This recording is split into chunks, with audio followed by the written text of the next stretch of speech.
안녕하세요. 반면교사 또 돌아왔습니다. 최우선입니다. 예, 이상준입니다. 오늘 계속 이제 주제별로 이렇게 나눠서 해보니까 이게 네. 또 가동률이 높을 것 같아요. 아, 좋죠. 예, 왜냐하면 저도 한 15분, 20분 해보니까 이게 보다가 중간에 나가더라고요. 아이들이. 많이 나가죠. 그래가지고 이게 지금 짧게 해주면 이렇게 5분 네. 정도 집중하고 좀 쉬었다가 또 볼 수 그렇죠. 있고 딱 좋죠. 딱 좋죠. 예, 그렇습니다. 알겠습니다. 방송도 나날이 발전하고 있네요. 예, 선생님 덕분에 발전하고 있고요. 예, 오늘 제가 또 세 번째로 드릴 질문이기도 한데 테마가 네. 민주시민교육과 학교, 네. 그리고 사회 여기에 대해서 한번 말씀을 나눠보면 좋겠습니다. 네. 굉장히 활발한 활동을 하고 계시죠, 사회적으로도 학교에서도.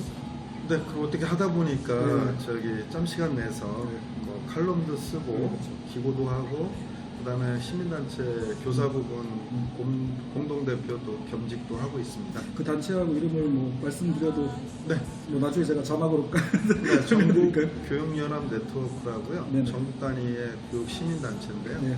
최근에 이제 수원지에도 창립을 했고요. 창립하셨군요. 비영리 단체입니다. 네. 나중에 기회 되시면 참여 많이 하시면 네네. 학생, 교사, 학부모, 네. 교수, 교사 다 가입하실 수 있거든요. 네, 그게 다 바로 민주시민 교육이거든요. 네. 저희는 좀 반면교사 비영리 단체입니다. 아, 그렇습니까? 그렇지만 이제 알려진 건 여기 전국 단위입니다. 아, 예. 그래서 하여튼 뭐 저도 참여할 수 있으면 한번 더 이렇게 한번 숙고를 해보도록 하겠습니다. 감사합니다. 네. 그래서 말씀하신 그 민주시민 교육이 사실 학교와 사회 이렇게 따로 구성된다고 보는 사람들도 있지만 실제로는 다 연결되어 있잖아요. 아, 그럼요. 그래서 저도 사실 최근에 이제 주민 참여를 생각해가지고 제가 사는 지역에서 네. 그 위원을 이렇게 해봤던 적이 있어요. 근데 지금 하고는 있는데, 근데 그걸 했던 이유가 제가 이제 윤리 과목이잖아요. 네. 그 윤리 과목이 사실은 굉장히 그 융합적이면서 복합적인 과목이거든요. 네, 맞습니다. 그래서 거기에서 이제 지정의를 가르치는데 거기에 내용 중에 보면 이제 중요한 것이 민주시민 참여 교육이 있어서 참여 민주주의, 그다음에 주민 그 시민 민주주의, 그다음 절차적 민주주의 이런 것들을 가르쳐요. 네. 그래서 직접 해보고 알려주는 게 훨씬 더 교육적이지 않나요? 어마어마하죠. 그래서 참 뭐 책을 보는 것도 있지만 한계가 있더라고요. 네, 맞습니다. 그래서 네. 유 선생님이 이제 그 지역에서 뭐 축제 위원장. 위원장 하신 것처럼 네. 실제 이제 지역 주민들하고 같이 하다 보면 네. 이제 민주적으로 운영을 하지 못하면 네네. 또 갈등이 생기잖아요. 네, 그렇죠. 그게 바로 이제 민주적인 시민 교육의 한 이제 지역으로 특화된 네네. 지역 밀착형 민주주의로 볼 수 있거든요. 그래서 제가 이제 교육 시민단체에서 활동하는 것도 이제 교육의 변화를 위해서 노력하는 일환이고요. 시민단체의 목소리를 교육부나 정부나 교육청한테 네네. 고스란히 담아서 드리면 학교가 행복한 학교가 되는데 밑거름이 될 수 있거든요. 저희 전체 교사 또는 뭐 이렇게 단체를 위해서 대신 싸워주신다고 볼 수도 있는 거죠. 아, 그렇죠. 그래서 선생님들도 네. 교원 노조나 아니면 교원 단체만 가입하는 게 아니라 교육 시민단체와 같이 학부모나 지역 주민들하고 같이 같이 콜라보를 할 수 있는 것들을 충분히 해주시면 좋을 것 같고요. 우리 반면교사 TV 우리 애청자 여러분들께서도 지역에 있는 각종 시민단체들 많거든요. 그래서 비영리 단체들이 많아요. 그래서 그런데 일원이 돼서 하시다 보면 그게 바로 민주시민 교육을 고스란히 받을 수 있는 지름길이 될 것 같습니다. 실제로 지금 뭐 이슈가 됐던 게 최근에 아시지만 이제 18세 선거권 네, 학생들한테 부여가 됐잖아요. 네. 고3 학생들 중에 일부가 이제 네. 거기 선거권을 가지게 되는 건데 굉장히 큰 변화였죠. 어마어마하죠. 작년에 이제 연말에 이제 국회에서 네. 통과될까 말까 망설였지만 저는 예상을 못했었어요. 예상을 못한 국민들이 대부분이었고요. 네. 그때 이제 거의 기습 통과였죠. 아이고. 네. 그래서 여당 야당이 그 통과된 거로 인해서 치열한 또 논란이 있었고요. 결국에는 이제 통과가 됐기 때문에 올해 이제 4월 달에 이제 총선에서 우리 학생, 고3 학생들의 일부분이 네. 그다음 대학교 1학년까지 해서 18세 이상 선거권을 확보했기 때문에 그거를 이제 선거는 바로 민주주의 꽃이거든요. 그렇죠. 그래서 투표나 개표 선거 활동에 참여하실 수 있기 때문에 네. 가까운 일본에서도 이제 참의원 선거에서 18세 학생들이 참여하고 있거든요. 그게 저희 네. 좀 영향을 끼치는 거죠. 그럼요. 법 개정하는데 큰 영향을 끼친 것 같고요.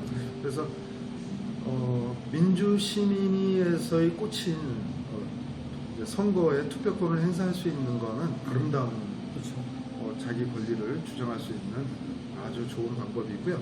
단지 문제가 되는 거는 이제 학교에 있는 선생님들이 사립이든 공립이든 간에 이제 학교 선생님들은 이제 정치 참여가 배제돼 있기 때문에 정당 가입도 안 되고 후원금도 못 내고 그다음에 선거운동도 못 하게 돼 있어요.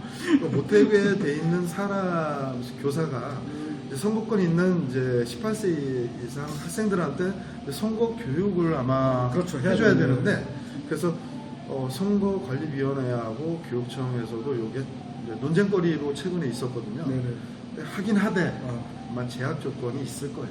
그래서 제가 말씀하신 대로 학생들 18세 학생들은 지금 하게 됐는데 만 18세 저희는 교사는 못 하잖아요.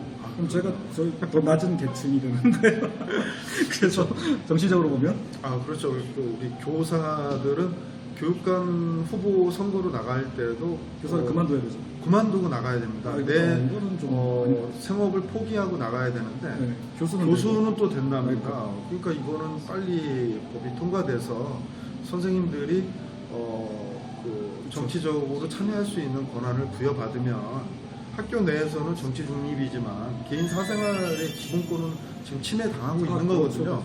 여러분이 많이 응원해 주세요. 선생님들도 좀 해주십시오. 정치를 선거에 참여할 수 있도록 좋은 나라를 위해서 좋은 민주주의를 그렇죠. 위해서 참여해야 가르칠 때도 이렇게 하는 게 좋다라고 가르칠 수 맞습니다. 있는데 선생님들이 지금 손발이 묶인 상태에서 너무 선거권이 있는 우리 고3 학생들을 또 선거를 교육을 해야 되는데 이게 뭔가 아이러니하고 뭔가 이상하지 않습니까?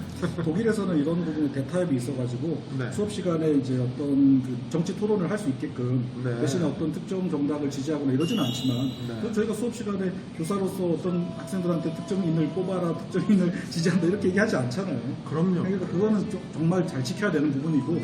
그 외적인 부분에서 저희가 개인으로서는 어떤 천부 인권이라고 할 수 있는 기본권, 자유권을 표현의 자유를 누리지 못한다는 게 학생들한테 가르칠 때도 학생들을 좋은 민주시민으로 못 기르는데 영향을 준다는 거죠. 그럼요. 네. 그래서 바꾸자는 거죠. 저희가 뭔가 더 받아내야겠다는 그런 욕심으로 하지 않는다는 걸 좀 이해해 주셨으면 그러니까 좋겠습니다. 헌법에 보장된 인간의 기본권의 문제거든요. 네. 그래서 기본권에서 우리 교사가 누릴 수 없는 것들을 네. 누릴 수 있도록 해줬으면 좋겠다는 거죠. 네. 그래서 인권위 제가 이렇게 찾아보니까 자료들을 거기서도 이제 많은 부분을 정부에 제안도 하고 인권위에서 권유도 했는데 정부에서는 아직 시기상조다. 네, 맞습니다. 때가 아니다 이러면서 이제 거절했더라고요. 그래서 저는 의아했습니다. 교육부에서 교사의 편을 좀 들어줄 줄 알았거든요. 언밸런스한 얘기를 해서 아직 시기적으로 상조인지는 모르겠지만 계속 우리 국민들이나 우리 선생님들이 계속 주장을 해야 될 것 같습니다. 목소리를 내면 언젠가 두드리면 금이 가고 언젠가는 깨지지 않을까요? 그렇죠. 네. 빙산도 1박 2일이니까 이렇게 치다 보면 언젠가 열리겠죠. 그럼요.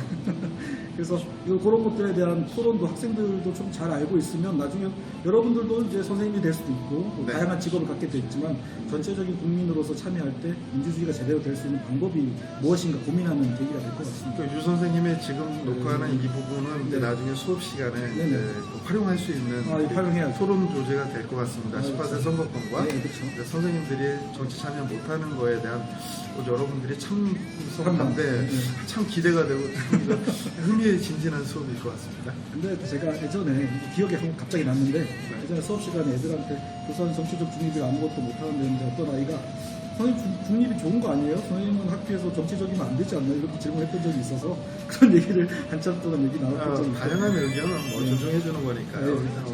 정치 참여, 찬성, 반대, 중립 여러 가지 입장이 있을 거예요. 네. 하다 보면 어떤 결론이 나올 수 있으니까 나중에 그 결과 나오면 선생님 알려주세요. 저희가 했던 내용을 알려드릴게요. 거기 선생님 학교에서도 아마 이런 내용을 가지고 한번 얘기하시면 그 학교랑 한번 비교해 보는 것도 괜찮을 것 같아요. 좋네요.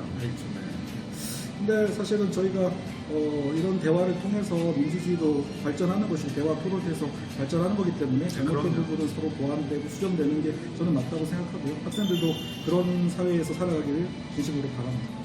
저도 응원하겠습니다. 노력하겠습니다. 우리 시민단체, 비영리단체 많이 가입해 주시고 응원 많이 해주세요. 네, 같이 하나 둘 셋 하면 화이팅 할까요? 네.